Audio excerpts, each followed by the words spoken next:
3 predictions, where we try to get to the bottom of all things political while trying to eliminate the bias within ourselves. I'm the host, Sean, and today's topic is rule by executive order. It's what I believe the news and many people are not questioning, but ought to be questioned since it's a new kind of governing in the United States. But thanks to very specific circumstances being fulfilled, it's possible today. What is an executive order? Executive orders were used to lead the nation's interest through times of crisis such as war, natural disaster, or economic disaster. They've been used in the past to encourage or discourage regulation, promote or revoke civil rights, and direct state agencies. They are not in the Constitution. There's no section that says this is an executive order and this is what it's meant to be used for. This has actually been read in by the Supreme Court. So interpreting how this tool can and should be used depends on the president and their administrative actors and whoever's working alongside them. Now, there's a particular case relevant here, the Youngstown decision. You can Google that yourself if you want to get more details. The decision from the Youngstown decision prescribes the legitimacy of presidential authority, okay? And it has 3 different levels. So, starting with the first level, the president acts with the most authority when he has the express or implied consent of Congress. He or she has uncertain authority in situations where Congress has not imposed its authority, either by inaction or indifference, and the president takes advantage of this zone of twilight to make an executive decision. And finally, the Prez has the least authority when taking measures incompatible with the express or implied will of Congress. This threatens the equilibrium established by the constitutional system. Okay, so there you go. Those are the 3 levels. And the most important thing to take away from them was express or implied consent of Congress. That ingredient needs to be there. And this is why a president's executive orders are pursuant of what's called a grant of discretion from Congress, okay?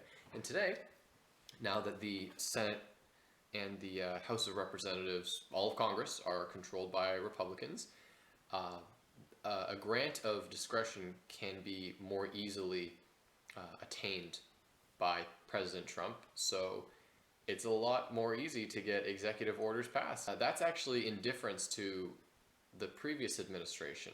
I'll talk now about Obama's contextual use. His obstacle was actually an obstruction in Congress. Obama has tangled with the Supreme Court many times. He lost 96 cases and won 79 cases. Yeah. Every president has a record of wins to losses. Obama had a different governing mindset. That probably explains why he lost more often than he won, because he famously declared that he would go it alone without Congress to pursue his mandate of change.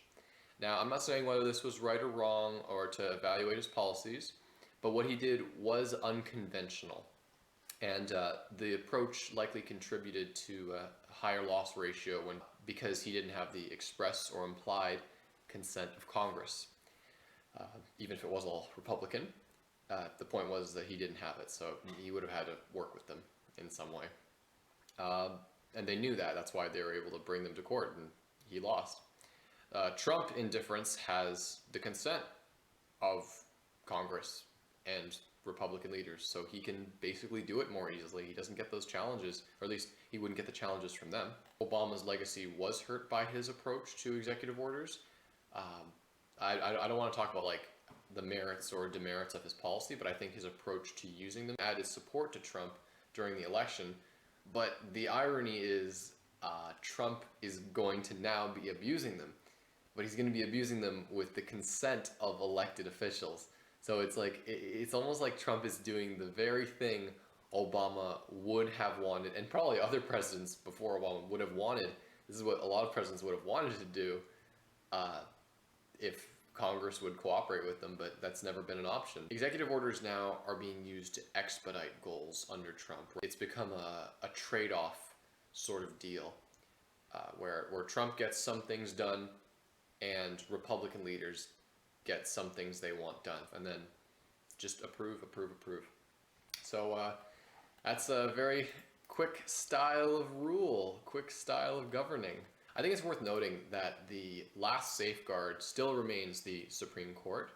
Even with Trump doing the nominations and Republicans doing the vetting, uh, Obama, for example, appointed justices who later ruled against his administration.